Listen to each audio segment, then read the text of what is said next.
ಮಳೆಗಾಗಿ 9 ದಿನಗಳ ಕಾಲ ಗ್ರಾಮಸ್ಥರಿಂದ ಕತ್ತೆ ಭಿಕ್ಷೆ. ದಾವಣಗೆರೆಯ ಕಂಕನಕಟ್ಟಿ ಗ್ರಾಮದಲ್ಲಿ ಇದೆಂತ ಆಚರಣೆ.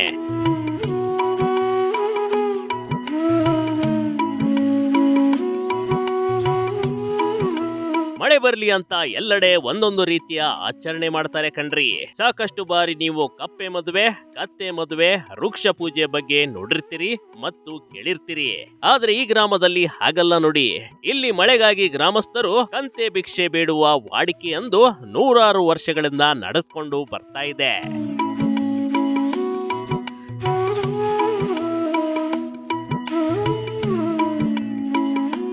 ಈ ರೀತಿ ಕಂತೆ ಭಿಕ್ಷೆ ಬೇಡುವ ಪದ್ಧತಿ ಇರೋದು ದಾವಣಗೆರೆ ಜಿಲ್ಲೆಯ ಕಂಕನಗಟ್ಟಿ ಗ್ರಾಮದಲ್ಲಿ ಕಣ್ರಿ.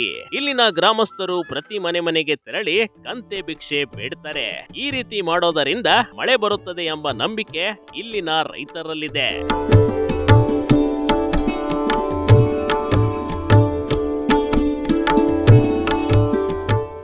ಮುಂಗಾರು ಮಳೆ ಬಾರದ ಹಿನ್ನೆಲೆ ರೈತರಲ್ಲಿ ಆತಂಕ. ಕಂತೆ ಭಿಕ್ಷೆ ಬೇಡಿ ಸಾಮೂಹಿಕ ಭೋಜನದ ನಂಬಿಕೆ. ಮುಂಗಾರು ಮಳೆ ಬಾರದೆ ರೈತರು ಸಂಕಷ್ಟ ಎದುರಿಸುತ್ತಿದ್ದಾರೆ. ಮಳೆ ಬಂದರೆ ಬಿತ್ತನೆ ಮಾಡಬೇಕೆಂದು ಮಳೆರಾಯನಿಗಾಗಿ ಪ್ರಾರ್ಥಿಸುತ್ತಿದ್ದಾರೆ. ಆದ್ರೆ ಮಳೆ ಮಾತ್ರ ಬರ್ತಿಲ್ಲ ಕಣ್ರಿ. ಹೀಗಾಗಿ ಇವರ ಪೂರ್ವಜರ ಕಾಲದಿಂದಲೂ ಮಳೆಗಾಗಿ ಕಂತೆ ಭಿಕ್ಷೆ ಬೇಡುತ್ತಿದ್ರಂತೆ. ಭಿಕ್ಷೆ ಬೇಡಿ ತಯಾರಿಸಿದ ಆಹಾರದಲ್ಲಿ ಭೋಜನ ಮಾಡಿದ್ರೆ ಮಳೆ ಬರುತ್ತದೆ ಎಂಬ ನಂಬಿಕೆ ಇಲ್ಲಿನದ್ದು.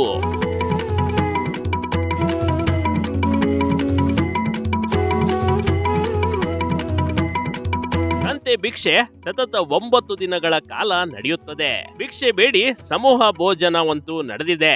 ಸದ್ಯ ಮಳೆ ಬರುತ್ತಾ ಅಂತ ಕಾದ್ ನೋಡ್ಬೇಕಷ್ಟೇ. Big TV Karnataka, Davanagere.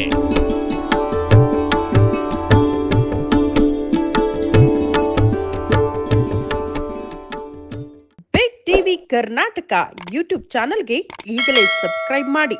ಧನ್ಯವಾದಗಳು.